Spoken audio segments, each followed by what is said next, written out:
Welcome to day 78 of porn reboot series. कल हमने बात करी थी मास्टरबेशन इन रिबूट की। आज मैं बात करूंगा मास्टरबेशन की वजह से कुछ रियल प्रॉब्लम आते हैं उनको लेके, सो दैट कि तुम चूज कर पाओ कि whether you are going to masturbate और not after this recovery journey. क्योंकि हम लोग एकदम लास्ट में है 90 डे सीरीज के, और यहाँ तक आने के बाद बहुत सारे लोगों को ये कॉन्फिडेंस हो जाता है कि they have got some control. So जो सबसे पहला अफेक्ट है मास्टरबेशन का, that is desensitisation of your penis. अपने हाथ का इतना कंपल्सिव यूज करने के बाद एक टाइम ऐसा आ जाता है कि हमारा पेनिस है वो डिसेंसिटाइज हो जाता है सेक्स के टाइम। यानी कि मैंने ऐसे केस देखे हैं जहाँ पे during the sex they can't ejaculate और उसे डिले इजैकुलेशन करते हैं, and it is the biggest problem.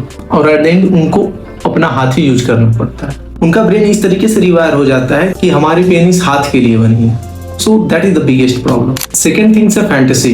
Most of the time masturbation के साथ साथ हम fantasize भी करते हैं। If you are a porn addict, जाहिर सी बात है कि हम पोर्नोग्राफिक और अदर इमेजेस जो हमारे अंदर सेव हैं उसी का ही यूज करते हैं। सो अगेन ये मास्टरबेशन तुम्हारे पोर्न एडिक्शन को और सीवियर बना सकता है। If you are thinking that तुम्हारे ऊपर कुछ कंट्रोल आ चुका है, अब तुम मास्टरबेट कर सकते हो चूंकि तुम्हारे पास सेक्स की अवेलेबिलिटी नहीं है, fantasising and masturbating can again put you back at a zero.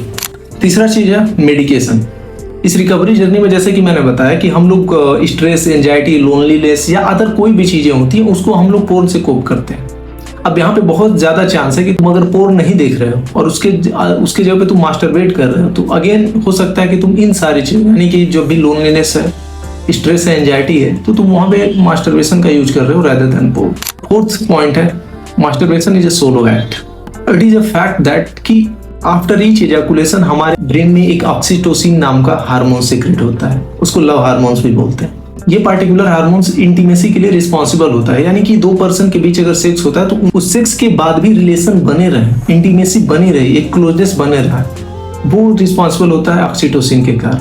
But जब तुम मास्टरबेट करते हो तो वहां पे कोई सेकेंड पर्सन नहीं होता है and your brain gate confused. और इसीलिए हर एक पोर्न एडिक्ट को या मास्टरबेशन एडिक्ट को ये प्रॉब्लम होती है कि वो किसी अदर लोगों से कनेक्शन बनाने में उनको बहुत दिक्कत होती है, because they don't have the oxytocin hormones, उनको ये सीक्रेट ही नहीं होता। So that can be the fourth reason. तुम अपने वाइफ के साथ वो इंटीमेसी नहीं रख पा रहे, you are using her as a doll. So that fourth things can happen if you choose to masturbate. So please give me your answer in a comment कि क्या तुम मास्टरबेशन को प्रायोरिटी दोगे after recovering from this addiction और not.